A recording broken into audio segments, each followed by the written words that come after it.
అనంతపురం జిల్లాలో స్వామీజీ జీవ సమాధికి సిద్ధపడి కలకలం సృష్టించారు. నార్పల మండలం కురుగానిపల్లిలో జీవ సమాధి అయ్యేందుకు ప్రయత్నించారు. 40 ఏళ్లుగా భగవద్గీత ప్రవచనాలు బోధిస్తున్న 95 ఏళ్ల స్వామీజీ నర్సిరెడ్డి తన ఆశ్రమంలో జీవ సమాధి అవుతున్నట్లు ప్రకటించి అందుకు తగ్గ ఏర్పాట్లు చేసుకున్నారు. దీంతో ఆశ్రమం వద్దకు భారీ సంఖ్యలో శిష్యులు భక్తులు తరలి వెళ్తున్నారు. మరోవైపు విషయం తెలుసుకున్న రెవెన్యూ పోలీసు అధికారులు జీవ సమాధిని అడ్డుకునేందుకు యత్నిస్తున్నారు. దీంతో స్వామీజీ అక్కడే ఒక కుర్చీలో కూర్చొని ధ్యానంలోకి వెళ్లిపోయారు.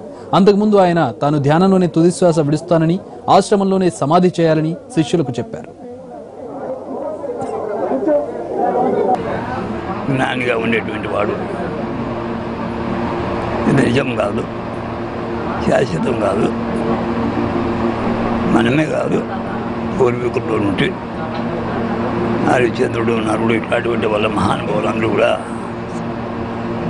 దేహము అనిత్యమైనటువంటిది, దేవుడు శాశ్వతమైనటువంటి వాడు కాబట్టి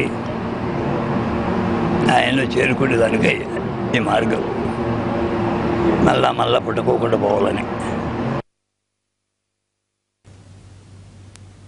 దీనిపై పూర్తి వివరాలు మా ప్రతినిధి శ్రీనివాస్ అడిగి తెలుసుకుందాం. శ్రీను, స్వామీజీ సజీవ సమాధికి సంబంధించి పూర్తి వివరాలు ఏంటి? పోలీసులు చేరుకున్నారా? స్వామీజీ ఎలాంటి నిర్ణయం తీసుకున్నారు? దాన్ని ఏమన్నా వాయిదా వేసుకోవడం ఏమన్నా జరిగిందా?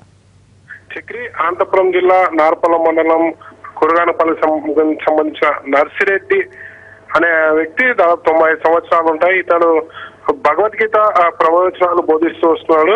అయితే నిన్నటి నుంచి ఇతను జీవ సమాధి అవుతున్నట్టు ప్రకటించడం జరిగింది. దీంతో అక్కడ చుట్టుపక్కల గ్రామస్తులు పెద్ద ఎత్తున అక్కడ చేరుకున్నారు.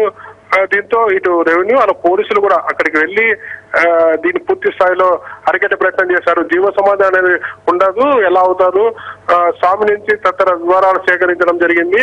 అయితే భక్తులు మాత్రం నర్సిరెడ్డి ఎవరైతే ఉన్నారో స్వామీజీగా చెప్తున్న నర్సిరెడ్డికి జీవ సమాధి అవుతాడని చెప్పడంతోనే తాము ఇక్కడికి రావడం జరిగింది చెప్తున్నాడు చక్రి. ఏదైనప్పటికీ ఇటు పోలీసులు, రెవెన్యూ అధికారులు ఈ తతంగం పైన ఒక విచారణ చేపట్టారని చెప్పొచ్చు చక్రి. ట్రాక్ రికార్డ్ ఏంటి? భక్తులు ఏమంటున్నారు దీనికి సంబంధించి? చక్రి, దాదాపుగా 90 సంవత్సరాల నర్సిరెడ్డి దాదాపుగా 40 ఏళ్లుగా భగవద్గీత ప్రవచనాలు బోధిస్తున్నాడు. ఆ చుట్టుపక్కల గ్రామస్తులు ఇతని దగ్గరకు వచ్చి ఆ ప్రవచనాలు చెప్పే సమయంలో వచ్చి వినిపోయేవారు.